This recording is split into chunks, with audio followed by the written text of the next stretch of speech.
pagi Pak Eko. Selamat pagi Pak Yarmo. Gimana kabarnya? Sehat? Alhamdulillah sehat. Iya. Baik Pak Eko, ini Pak Eko. Dalam rangka kegiatan supervisi kelas Pak Eko, saya ingin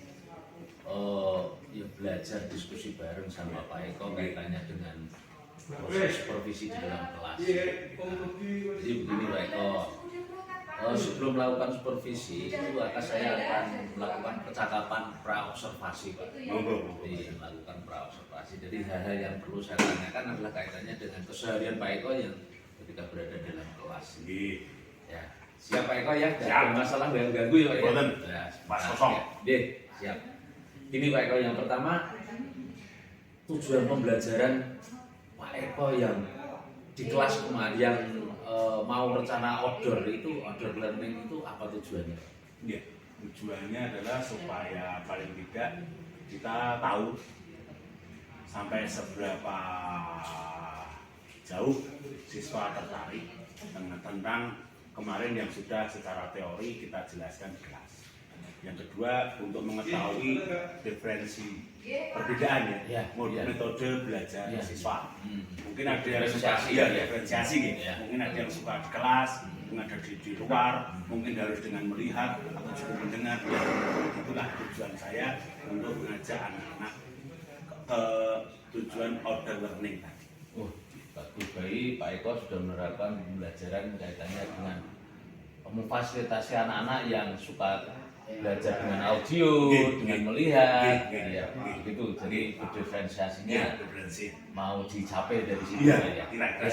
Terima kasih Pak Eko. Kemudian yang kedua Pak Eko, bagaimana area pengembangan yang akan Pak Eko capai dari tujuan pembelajaran tadi?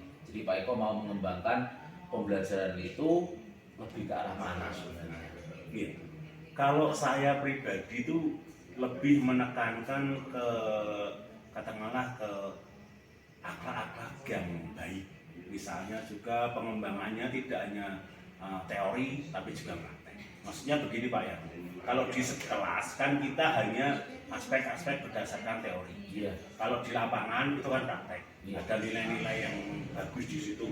Ada mungkin kebiasaan-kebiasaan di kelas yang mungkin bagus juga diterapkan ketika kita outdoor learning, misalnya dengan menelaah, mungkin juga menyimpulkan dari dari kata besok saya ajak ke prasasti Bulungan dari objek sejarah yang bisa dilihat, dan maksud saya adalah anak-anak bisa menyimpulkan di situ. Mungkin dengan kesimpulan dengan bisa secara lisan, mungkin juga dengan mereka membuat video atau apa, itu saya serahkan. Tapi area yang ingin saya capai adalah ada nilai-nilai lebih, bisa juga bersifat spiritual atau juga bersifat akhlak atau mungkin juga bersifat tentang nasionalisme, kemudian mencinta sejarah lokal dan sebagainya. Itu yang ingin saya capai. Baik Pak, ini sungguh luar biasa. Pembelajaran Pak Eko ini sudah sangat mencerminkan bahwa pemakaian silabus dan lain sebagainya itu sudah merdeka banget itu Pak Eko. Itu juga tidak lepas dari diskusi saya dan Pak Eko. Terima kasih Pak Eko. Iya, betul Pak Eko. Kemudian yang selanjutnya Pak Eko, ini rancangan pengembangan yang akan diterapkan di dalam kelas. Kalau kemarin itu kan rencana Pak Eko ini kan mau dikembangkan untuk outdoor learning-nya. Nanti dibawa ke kelas, hasil dari outdoor itu nanti apakah mau dipekertinya atau bagaimana yang mau dibawa ke kelas untuk bisa ditularkan dengan yang lainnya Pak Eko? Begini Pak ya, jadi karena saya itu menyoroti itu di prasasti Bulungan, memang kita itu selama ini kan banyak sekali belajarnya di kelas. Sehingga ketika saya tanya itu banyak anak itu lewat dari situ, tapi tidak tahu. Iki opo toh? Itu ada batu tuh batu apa? Itu mereka nggak tahu. Sehingga saya ajak mereka ke sana.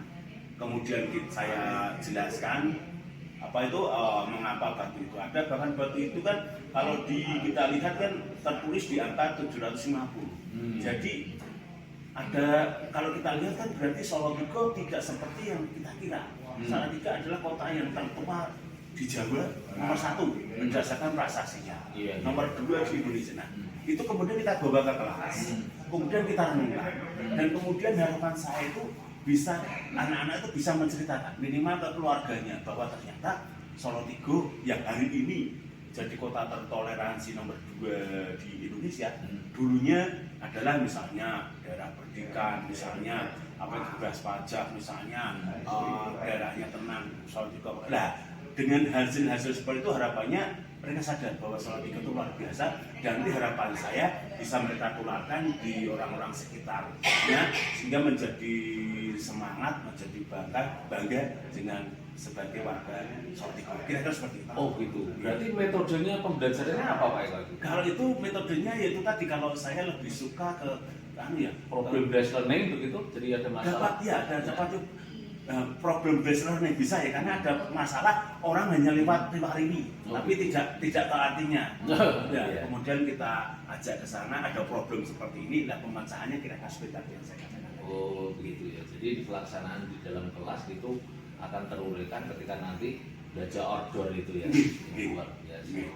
Kemudian dari rancangan model pembelajaran Pak Eko yang seperti tadi, kemudian anak-anak dibawa keluar, strategi pembelajarannya Pak Eko sudah menggunakan media yang benar-benar ada, itu sangat berdiferensiasi sekali. Jadi memang anak sudah ditunjukkan seperti itu, memang Pak Eko sudah seperti itu ya. Iya, betul, luar biasa. Ya, kemudian ini Pak Eko, di dalam media pembelajaran yang akan Pak Eko gunakan, baik di dalam kelas maupun yang nanti rencana mau keluar itu metodenya seperti apa? Apakah Pak Eko akan memperkenalkan barang yang sudah ada tadi, metode dalam kelas itu yang diskusi tadi kemudian dibawa ke sana, atau bagaimana? Iya, jadi begini Pak, pada prinsipnya anak-anak memang saya suruh untuk mencari dulu, mencari contoh prasasti di datanglah ke Indonesia. Mereka bisa lewat mungkin di YouTube atau mungkin di buku atau mana saja. Setelah mereka memiliki modal, setelah mereka memiliki pemahaman, baru saya ajar. Nah, dari situ memang ada perbedaan. Kalau di mungkin di buku itu kan ulasannya sangat lengkap. Iya. Sedangkan ketika di sana itu ulasannya kan sangat sedikit. Iya. Dan itu nanti akan kita dapatkan dengan ketika kita berdiskusi di sana. Karena apa? Karena prasasti itu kan bahasanya seperti yang ada di Pelumpungan itu bahasanya kan bahasa Sanskerta. Sedang hurufnya biasanya kalau prasasti itu huruf Pallawa. Tetapi karena kita ini sudah tahun 750, kita sudah punya huruf sendiri, yaitu hurufnya huruf Jawa kuno. Nah, dari teori-teori yang ada itu kan luas Pak ya. Bisa kita kembangkan berdasarkan pemahaman kita, bisa kita kembangkan berdasarkan pengalaman kita. Oleh karena itu ketika anak sudah punya bekal tadi, kita ajak ke sana, nah kita bisa berdiskusi. Dan tidak jarang diskusi kelas ini dan kelas lain berbeda. Karena apa ya, tergantung dari kemampuan anak dalam mencari sumber. Kalau mereka sumbernya banyak, nanti otomatis bisa lebih dalam kesimpulan. Kira-kira seperti itu Pak. Luar biasa Pak Eko telah membawa pembelajaran berdiferensiasi dengan sangat jelas dan nyata apa yang dilakukan ini. Ya, luar biasa Pak Eko. Kemudian ini Pak Eko, kapan pelaksanaan pembelajarannya akan dilaksanakan Pak Eko? Kaitannya kalau dengan outdoor learning tadi, waktunya sekitar tanggal 24 Mei. Oh, tanggal 24 Mei. Insya Allah nanti tanggal 24 Mei nanti jam 10. Baik, saya nanti akan mengikuti Pak Eko di sana untuk melihat proses pembelajaran Pak Eko yang sudah luar biasa ini. Kemudian yang terakhir ini pertanyaan terakhir Pak Eko. Ini harapan apa yang dapat didapatkan dari hasil percakapan ini? Harapan Pak Eko. Harapan saya apa yang sudah Pak Yarmo lakukan, kita lakukan, betul-betul diyakini, diimani oleh mungkin stakeholder, oleh mungkin guru, oleh mungkin orang-orang yang berkiprah di bidang pendidikan, bahwa ini adalah sesuai dengan kebutuhan zaman, sehingga tidak hanya tahun ini, tetapi betul-betul diyakini, diimani bahwa inilah model pembelajaran yang paling tepat untuk saat ini, berdasarkan perkembangan zaman dan sebagainya. Itu aja Pak. Oh gitu. Luar biasa, ini menginspirasi saya juga berkaitannya dengan proses pembelajaran saya juga Pak Eko. Terima kasih telah berbincang-bincang sebelum pelaksanaan observasi di kelas Pak Eko, nanti yang pelaksanaan minggu depan. dan nanti saya insya Allah saya bisa ikut di sana untuk melihat proses yang luar biasa dari Pak Eko. Terima kasih sekali telah mengganggu waktunya Pak Eko. Matur nuwun, Pak Yarmo. Selamat pagi. Selamat pagi, selamat beraktivitas. Terima kasih Pak. Matur nuwun nggih. Assalamualaikum warahmatullahi wabarakatuh. Ya anak-anakku sekalian, seperti janji saya beberapa waktu yang lalu, kita hari ini ada di mana? Ya, di Prasasti Plumbungan. Mengapa disebut Prasasti Plumbungan?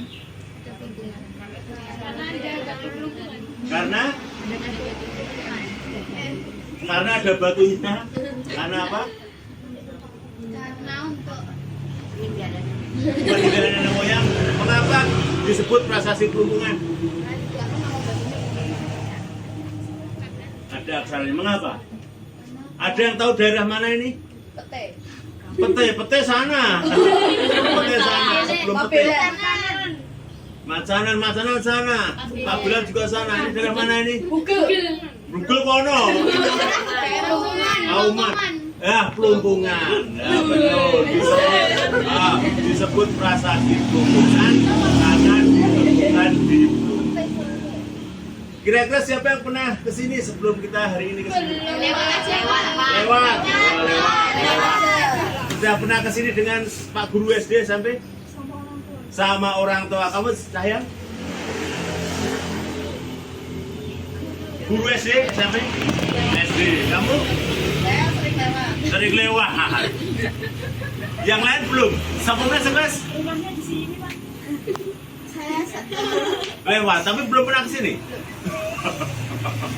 Hanya lewat, belum pernah kesini. Oke, akan saya ajak kalian untuk sedikit menelaah ya, mengapa kok saya ajak ke sini, apa hubungannya dengan kalian, apa hubungannya dengan Salatiga dan sebagainya.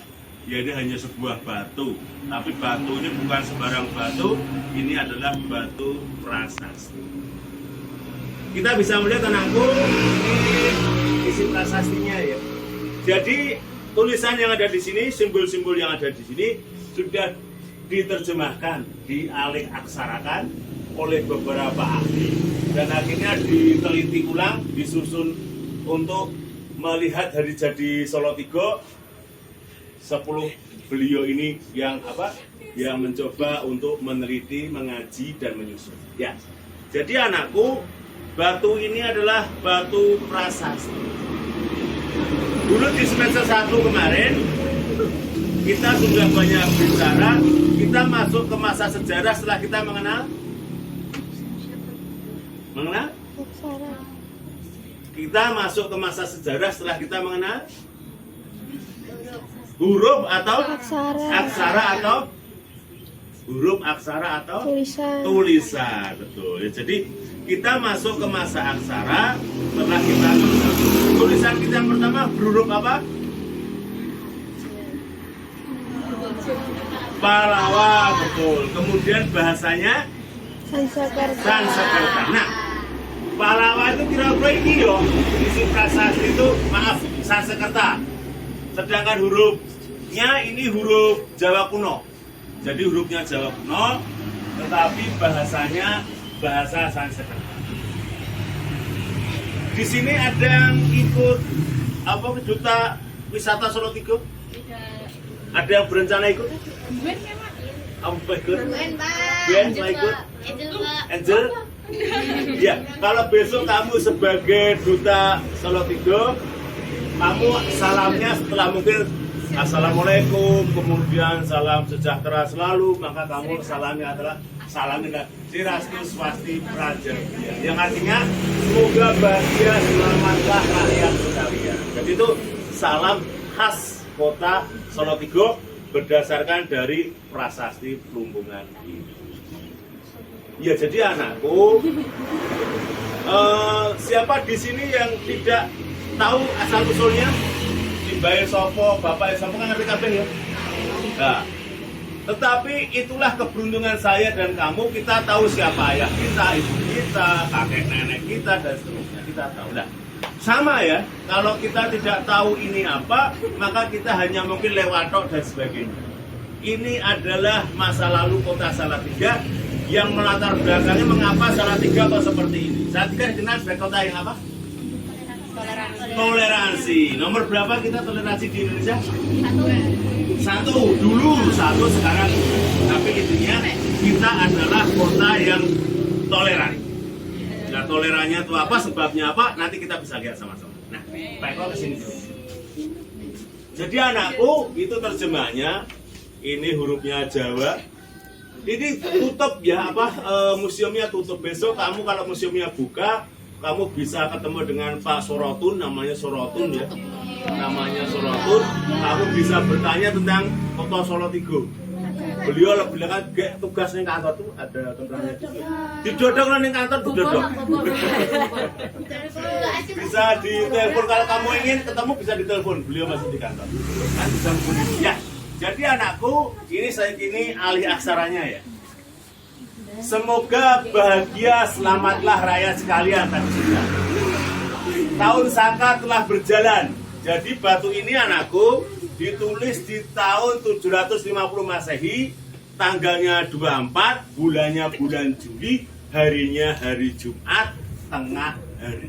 Nah, jadi nulis iki dinone Jumat, tanggalnya 24 Juli, tahunnya Pito Seket Masehi. Jadi kalau sekarang sudah berapa ribu tahun? 2023 kurangi Pito Seket piro? 1273 ya. 1273 tahun batu ini selalu di sini sampai hari ini. Enggak kemana-mana. Tulisannya Yoiki terjemahannya. Harinya hari Jumat. Dari beliau ki siapa? Beliau ki siapa? Raja Banu. Oke, beliau berarti raja.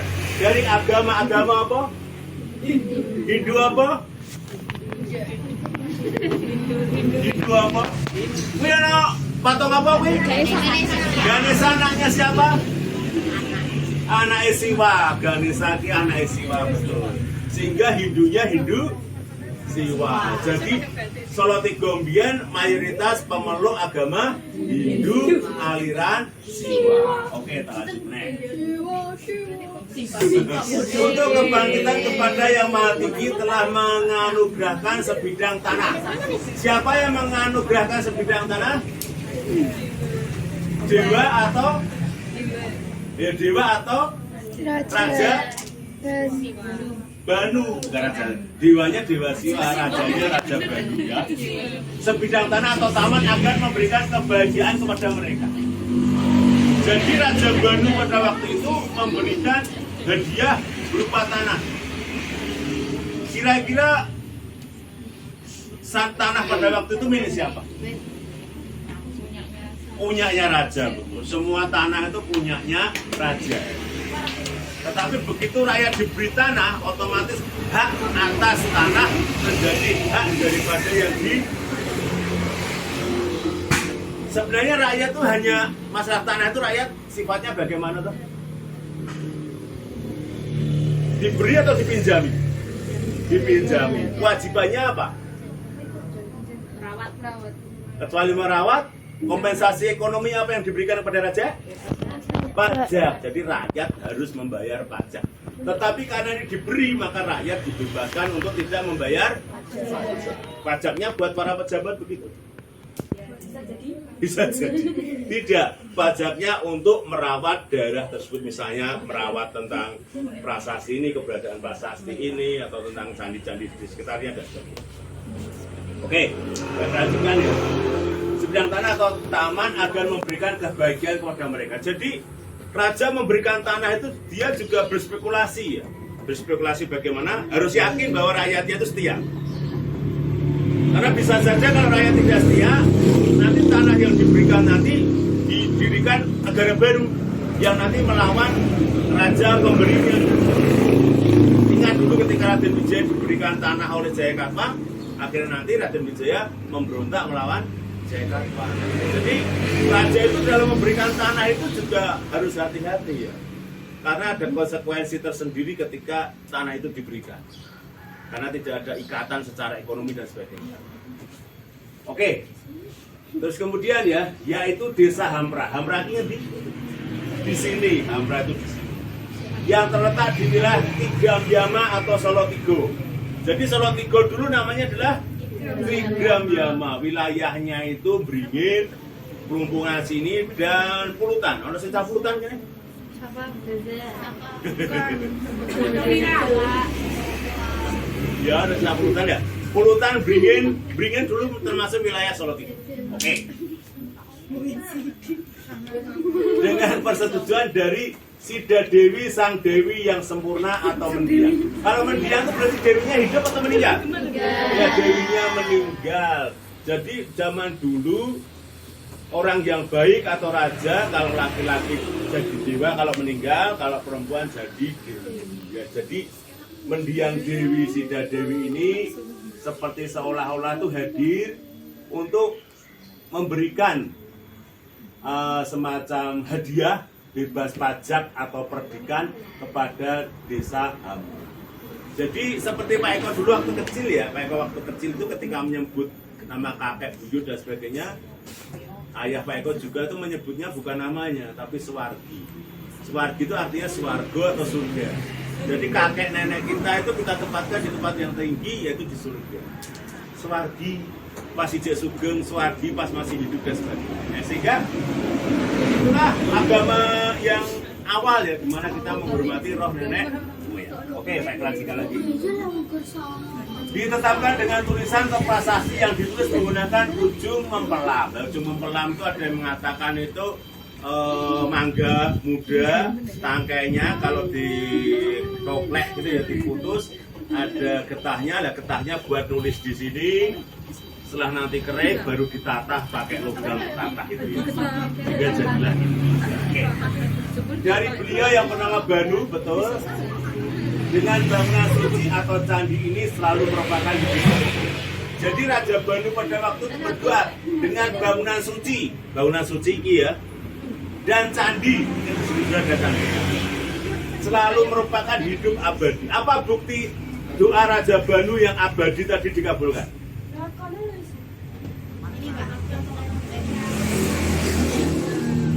Apa buktinya? Kalian di sana dulu ya, nanti genangan. Kalian di sana dulu. Jalan-jalan sana dulu. Apa buktinya kalau doa Raja Banu yang abadi tadi dikabulkan? Prasasti ini ngopo? Tetap ada. Padahal sudah berusia 1273. Nah, betul sekali anak-anakku, kita bisa melihat bahwa doa seorang raja diijabahi, dikabulkan oleh Tuhan, sehingga merupakan hidup abadi. Iki ono sudah 1270 tahun. Jadi kesimpulan apa yang bisa kamu ambil tentang doa? Apa?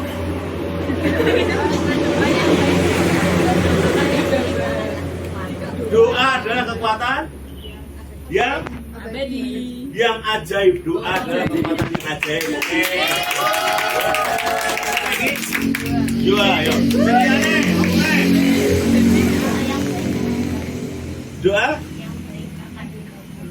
Doa yang baik akan dikabulkan. Sama ini. Lihat. Apa nih? Sama nih. Ayo Ben. Ben. Apa lagi?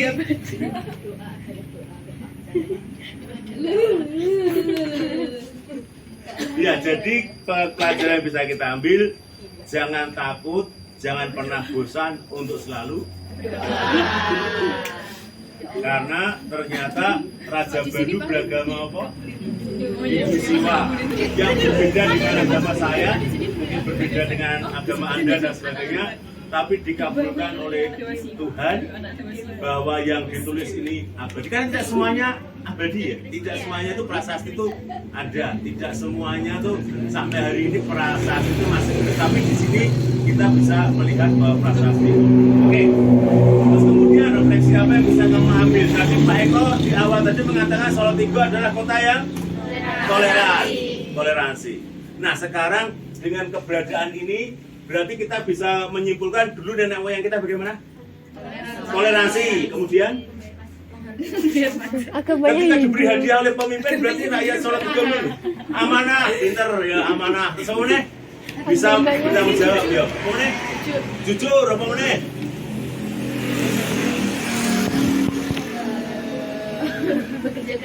Bekerja keras bisa. Karena harus merawat ini dan sebagainya sampai hari ini ada. Terakhir apa? Bergotong royong ya.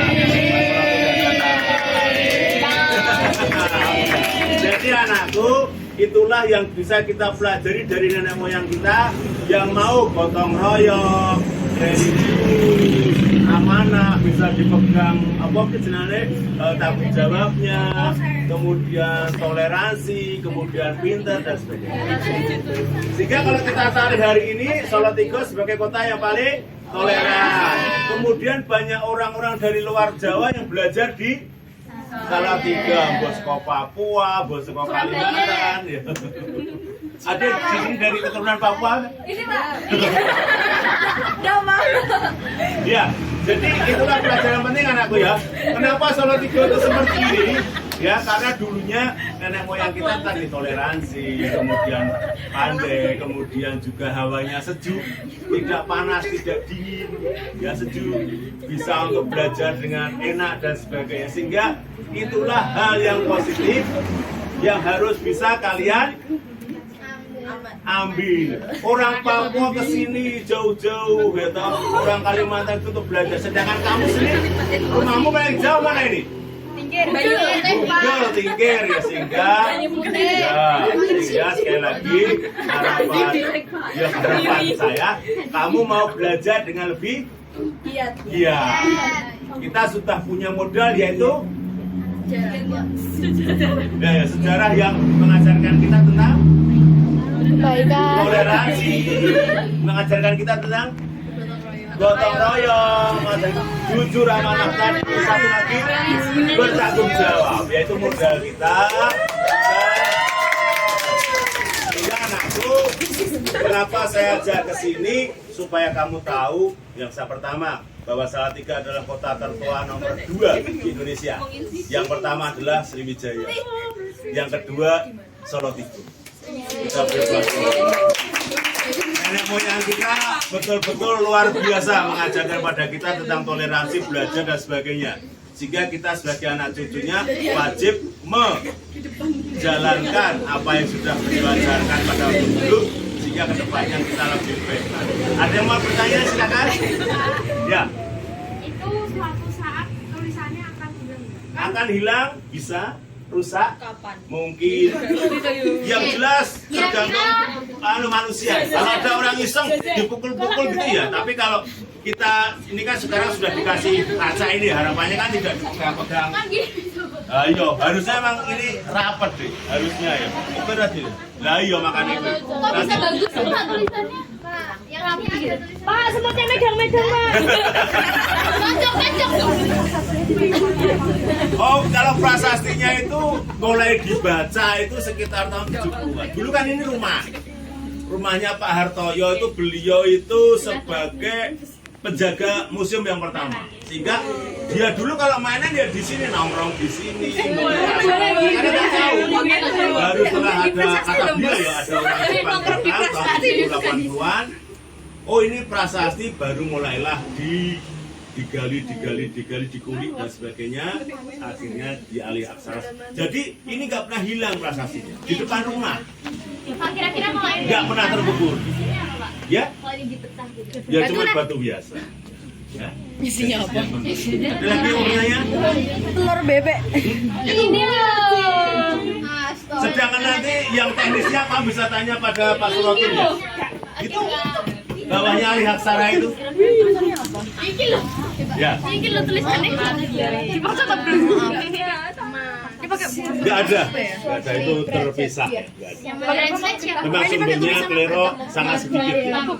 Pak, ini pakai tulisan kita mempelai apa, Pak? Itu tulisan Jawa kuno. Bahasanya itu Sanskerta. Halo. Getah mempelem. Mau nutup pelem? Pelem tuh apa? Pelem tuh mangga.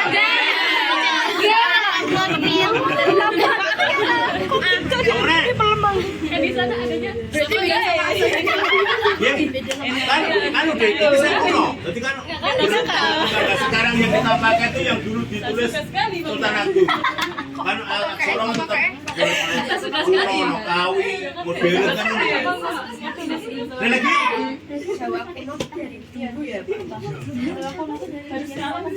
itu awalnya kalau tulisan itu kan semuanya yang tulisan Jawa ya. Itu kan dari tulisan huruf Pahlawan.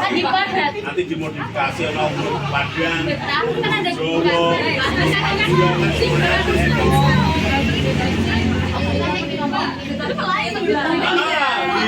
di nulis kan ono lah kok gak ditata. Ah kayak batik kan bapak jenenge malam kayak gitu. Lah kok gak kayak warna dan seterusnya. Boleh. Kalau sudah, terima kasih sekali lagi anak-anakku. Sadar bahwa Salatiga adalah kota yang hebat. Semoga berkah kalian. Terima kasih. Tiga. Selamat pagi Pak Eko. Selamat Sehat? Alhamdulillah sehat Pak Yarmo. Sakit pun. Ya, ini melanjutkan pembicaraan kita pada saat kita praobservasi. Ini kelanjutannya Pak. Ini bagian yang kedua Pak. Oke, siap. Kebetulan saat ini sudah ada Budian yang akan menyaksikan wawancara kita berkaitan dengan ini. Monggo Budian untuk menyampaikan sepatah dua patah kata dulu untuk bekal kami untuk ini percakapan pasca observasi ini. Budian. Terima kasih Pak Yarmo.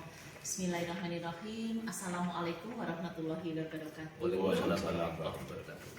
Teman saya Bapak CGP, Bapak Yarmo, Sekengenjang, kemudian Pak Eko, selaku teman sejawat dari CGP, Bapak Yarmo yang sudah berkenan menjadi responden atau menjadi mitranya CGP Pak Yarmo untuk melaksanakan tugas di PI 5 ini, yaitu adalah kegiatan pasca observasi. Nah, kegiatan ini berlangsung selama 70 menit Pak Eko. Nah, kemudian kami menyampaikan terima kasih pada Pak Eko selaku teman sejarah CGP sehingga kegiatan ini bisa terselenggara dengan baik.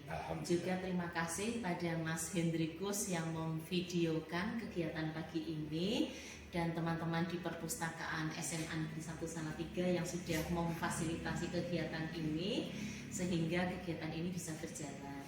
Nah, semoga dalam proses coaching di pagi ini, dalam hal ini CGP Bapak Yarmo berperan sebagai coach dan Pak Eko adalah coachingnya. Semoga nanti bisa membawa dampak positif atau hal yang baik setelah 2 tahapan sebelumnya berjalan, yaitu praobservasi dan observasi. Nah, mohon izin Pak Eko, selaku teman sejawat CGP Pak Yarmo, saya tetap berada di sini untuk melihat proses coaching yang akan berjalan. Semoga semuanya lancar, monggo, dan semoga CGP Bapak Yarmo dan teman sejawat CGP Bapak Eko tidak merasa sungkan dengan keberadaan saya di sini. Mengalir saja, biasa saja, sehingga hasil akhir yang bermanfaat bisa kita raih bersama. Makatan, terima kasih. Monggo dilanjutkan Pak Yarmo. Terima kasih Budian. Itu Budian. Jadi pendamping pengajar praktek saya Pak Eko. Jadi beliau ini selalu mendampingi kami dalam kegiatan pendampingan individu Pak Eko. Ya. Jadi kebetulan beliau pendampingan yang kelima, sekaligus menyaksikan percakapan kita Pak Eko. Nah, mohon izin Budian, nanti saya akan tanya sama Pak Eko untuk agak sedikit bergeser. Semoga dialognya lancar. Terima kasih Bu. Gini Pak Eko, jadi peran saya sudah saya utarakan di praobservasi kemarin bahwa saya adalah supervisornya yang mengklinik Pak Eko. Pak Eko ini sebagai coaching dengan dia itu yang disupervisi begitu. Jadi ini kegiatan semacam supervisi kelas kaitannya dengan proses pembelajaran dan lain sebagainya.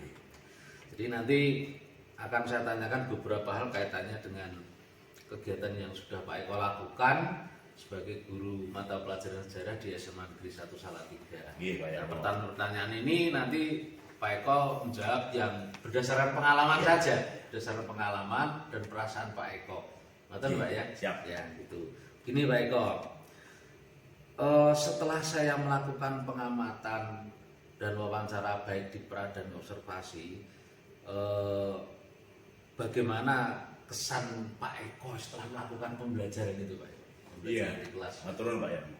Kesan saya ini adalah hal yang baik, ini adalah hal yang bagus, dan ini adalah hal yang baru, sehingga baru bagi guru juga baru bagi siswa. Tapi yang jelas kami semua menikmati. Saya sebagai guru sangat enjoy, anak-anak juga sangat enjoy. Jadi alhamdulillah positif. Oh gitu. Begitu Pak Yarmo yang bisa saya sampaikan. Baik Pak Eko. Kemarin dengan modul ajar yang Pak Eko kembangkan itu kan melaksanakan outdoor ya Pak. Outdoor learning. Outdoor learning ya. Jadi itu dengan metode discovery learning di blend dengan apa kemarin PBL ya. PBL, ya iya. gitu. Jadi kesannya positif dan menyenangkan begitu ya Pak ya. Baik, terima kasih Pak Eko. Ini luar biasa. Saya pikir ini terobosan ya Pak Eko. Kemudian yang kedua Pak Eko, ini apakah proses pembelajaran ini menurut Pak Eko ini sudah sesuai dengan rencana Pak Eko yang kemarin Pak Eko laksanakan itu? Kalau untuk prakteknya Pak Yarmo itu sudah sesuai dengan yang saya rencanakan, karena untuk sebelumnya juga anak-anak sudah kami bekali dulu untuk semacam observasi. Mungkin kan zaman sekarang kan anak bisa lihat di YouTube, bisa baca buku dan sebagainya, sehingga tentang prasasti mereka sedikit banyak sudah tahu. Walaupun ketika saya ajak datang ke sana memang banyak keterkejutan, karena ternyata banyak yang kita bisa gali di sana, yang selama ini mungkin anak-anak tidak memikirkan hal itu. Jadi intinya memang yang seperti saya utarakan tadi ya, memang intinya sudah sangat bagus begitu Pak. Sungguh luar biasa ini satu pengalaman baru terutama bagi Iya, saya Pak Eko iya. ya. Begitu Pak Eko ya. Jadi kesannya luar biasa untuk Iya. anak-anak juga. untuk Luar proses biasa pembelajaran bisa juga. keluar kelas, Oh, gitu ya. jalan-jalan walaupun saya harus tetap mengawasi ya, karena kita naik mobil umum kan, Oke. anak-anak pengennya gandul lah itu ya, jadi beratnya di situ. Kita sebagai guru kan harus melarang anak untuk melakukan aksi seperti itu. Baik Pak Eko. Dari proses pembelajaran yang Pak Eko lakukan ini tadi yang sudah baik dan sebagainya, mungkinkah ada kendalanya Pak? Coba Bapak ceritakan, mungkin ada kendala dan ada hal yang apa ya? Ini merupakan sesuatu yang bagus, hal yang bagus dan yang merupakan kendala dari Pak Eko alami ketika melakukan pembelajaran itu. Coba Pak Eko bercerita tentang itu, berbagi. Ya kendalanya begini Pak Yarmo, itu kan kita laksanakan hari Rabu. Ya, hari Rabu. Kalau hari Senin Selasa ketika saya berkunjung ke sana tidak ada problem. Hari Rabu itu mengapa saya katakan kendala? Karena hari Kamis itu kan petugasnya itu mau ke mana Pak, Jeporo Seberang laut itu namanya Pak? Ke Pulau Panjang. Bukan itu, ke Karimun Jawa. Jawa. Ke Karimun Jawa. Nah, otomatis ketika beliau mau Kamis ke Karimun Jawa, itu kan beliau Rabu ada pembekalan di Pemkot. Sedangkan beliau adalah itu kan Museum Solo Tigo Pak ya, yang kami kunjungi, kita kunjungi kan Museum Solo Tigo. Biasanya Pak ya, itu kan ketika saya memberikan memberikan keterangan tentang pembelajaran tentang prasasti, itu kemudian anak saya suruh mampir ke museumnya. Karena orangnya itu tidak ada, otomatis kan tidak ada yang melayani. Oh gitu. Ya, jadi kendalanya itu. Kan biasanya kan satu datang, nanti mobil yang satu jemput yang satu lah. Anak-anak saya suruh masuk di situ. Karena beliau juga yang jaga di situ sangat menguasai. Mas Roto namanya. Jadi beliau sangat menguasai tentang sejarah Salatiga. Jadi dengan saya itu bisa saling melengkapi. Karena beliau tidak ada, otomatis kan anak-anak menjadi sedikit bagaimana ya, mereka kan tidak mendapatkan keterangan yang seharusnya, sehingga mereka ketika saya menjelaskan mereka ada yang bertanya, jadi itu kendalanya situ Pak ya. Tapi kalau seperti sebelumnya nggak ada kendala karena bisa langsung saya arahkan ke penjaga museum. Jadi kendalanya kemarin. Berarti itu persoalan teknis Pak Eko. Iya. Lalu yang membuat Pak Eko ini pembelajaran itu selain kendala tadi, ada pembelajaran yang menarik, menyenangkan dan lain sebagainya, atau hal yang apa ya, yang diambil positif, segi positifnya dari pembelajaran tadi? Itu gini Pak ya, kita memang sebagai guru itu harus sudah membekali diri, membekali diri dengan banyak membaca, Iya.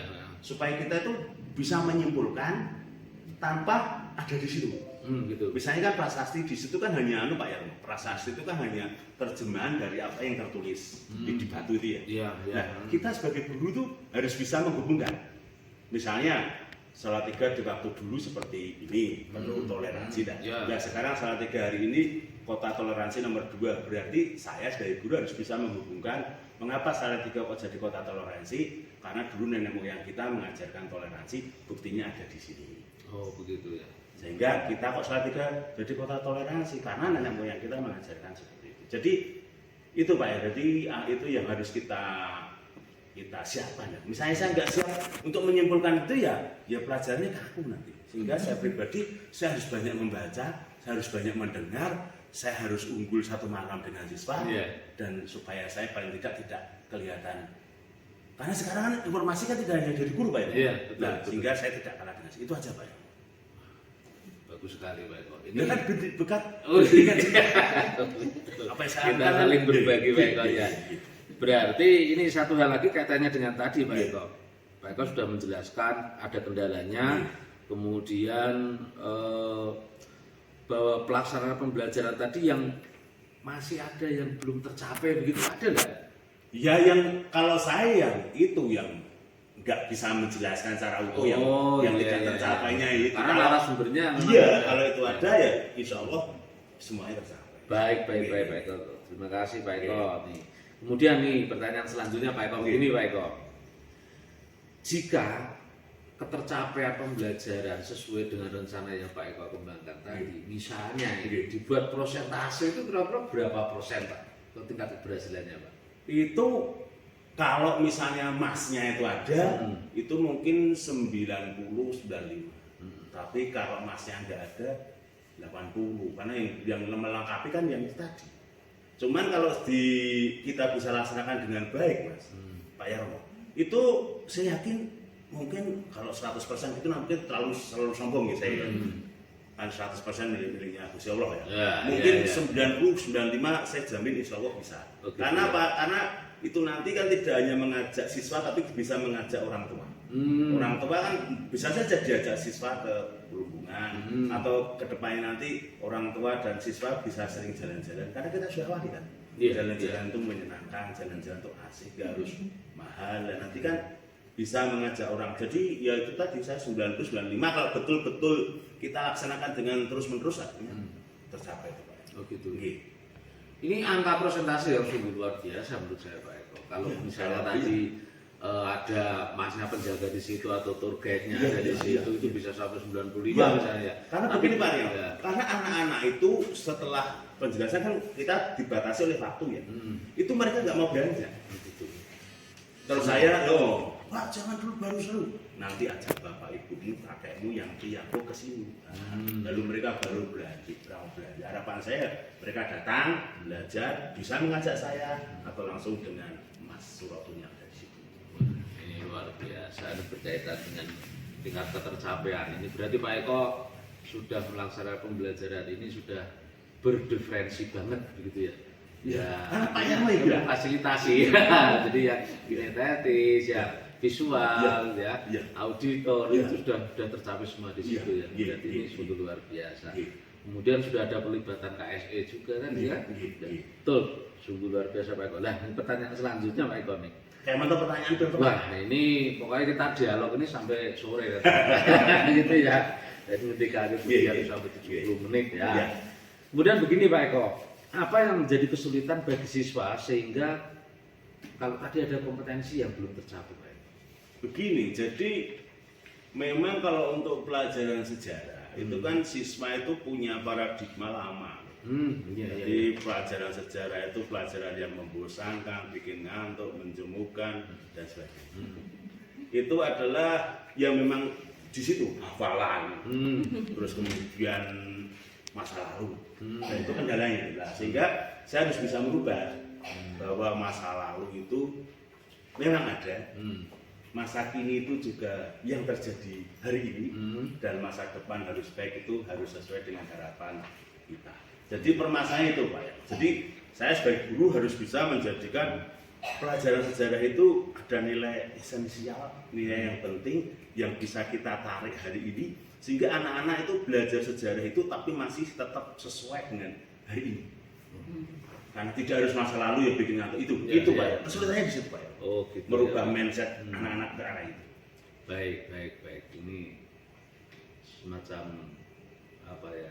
Analisis Pak Eko yang luar biasa. Gitu ya Pak Eko. Nah ini selanjutnya Pak Eko. Ini bagaimana cara mengatasinya dengan kesulitan tadi? Pak Eko mungkin punya solusi. Ya kalau saya pribadi memang kita sebagai guru harus banyak diskusi dengan teman. Ya. Terus kemudian harus banyak membaca, itu kan standar. Yang paling penting itu justru selama ini saya harus banyak belajar dengan siswa. Saya tanya siswa, maunya bagaimana? Gitu. Anak saya misalnya, Pak, belajar sejarah itu manfaatnya apa Bang? Kita bicaranya masa lalu. Itu pelajaran enggak, itu anak saya sendiri. Terus akhirnya saya beri penjelasan seperti tadi. Ya harusnya itu tadi kita harus tidak bosan untuk memotivasi anak, dan paling tidak itu kalau sejarah itu kan masa depan. Iya. Lihat paling tidak hari ini mereka seneng gitu dijak jalan-jalan tadi. Itu kan manfaatnya kan asik gitu ya. Biasanya di kelas ya itu aja yang bisa kita lakukan untuk mengurangi esensi yang mungkin negatif itu. Sering diadakan Pak. Oh gitu. Iya. Ini solutif sekali gitu ya. Bagus sekali. Ya. Kenyataannya seperti itu kayak saya lihat. Gitu. Tadi beberapa hal yang untuk mengatasi kesulitan Pak Eko. Saya pikir ini. Lah ini pertanyaan selanjutnya ini hampir terakhir Pak Eko. Ya. Apa yang sudah sesuai dan apa yang perlu ditingkatkan dari proses pembelajaran yang Pak Eko lakukan dengan mengajak anak-anak outdoor class tadi Pak? Ya. Kalau yang Pak ya, yang sudah sesuai kan anak-anak sudah bisa belajar, bisa melihat. Tapi yang kurang sesuai itu karena zaman Pak ya. Jadi anak itu kesulitan menyimpulkan. Itu zaman. Karena selama ini kan begitu ketik keluar.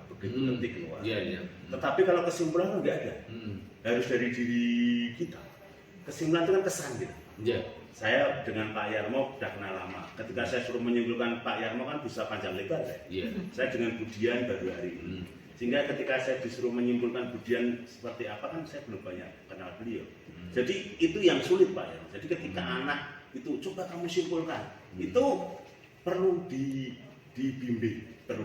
Oleh karena itu dalam pelajaran saya itu anak-anak itu saya beri kesempatan untuk bertanya. Jadi ketika dia datang saya suruh bertanya. Nanti saya yang jawab. Yang bertanya saya beri nilai. Bukan yang menjawab Pak ya. Ya. Terus memang ada yang sudah 18 kali Pak ya. Ada yang 2 kali, ada yang 10, ada 1 kali. Sehingga ternyata kesulitan orang itu mengekspresikan diri dengan bertanya, dengan menyimpulkan. Oleh karena itu diajak ke situlah biar pembelajarannya diferensial. Jadi mungkin salah satunya itu menyimpulkan itu yang kesulitan, tapi solusinya mungkin ya diferensial tadi. Pembelajaran yang berbeda. Kita harus tahu anak-anak tadi. Karakter anak gitu ya, harus sesuai karakter anak. Tapi menyimpulkan itu karena zaman.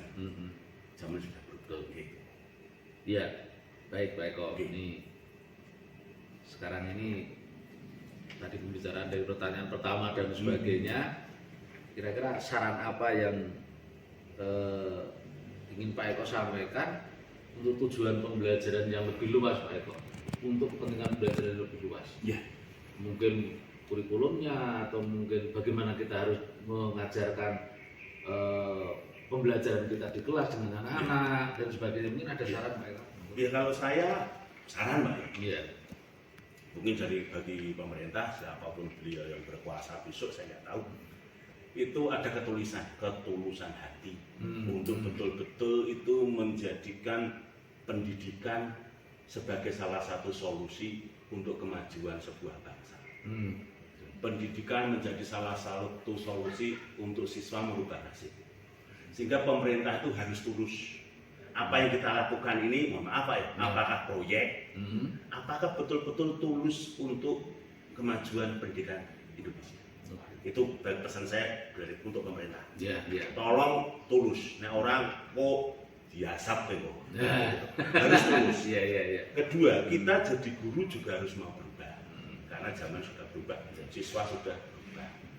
Kita bisa belajar dari anak. Belajar apa saja? Belajar tentang kesulitan anak, belajar tentang kemajuan anak, belajar tentang keinginan anak. Karena banyak sekali ide-ide itu saya dapatkan itu karena saya sebagai seorang ayah ya, itu dari anak saya. Anak saya, Pak sejarah begini, itu ya jadi kita sebagai guru memang harus sering mendengar apa kata anak. Yang ketiga, kita sebagai guru juga harus banyak membaca, harus banyak berdiskusi, sehingga dan kita harus ajak ya. Kita harus yakin karena guru itu memang pekerjaan yang sifatnya itu idealis ya. Iya. Nah, jadi udah mau bela bulan di guru ya.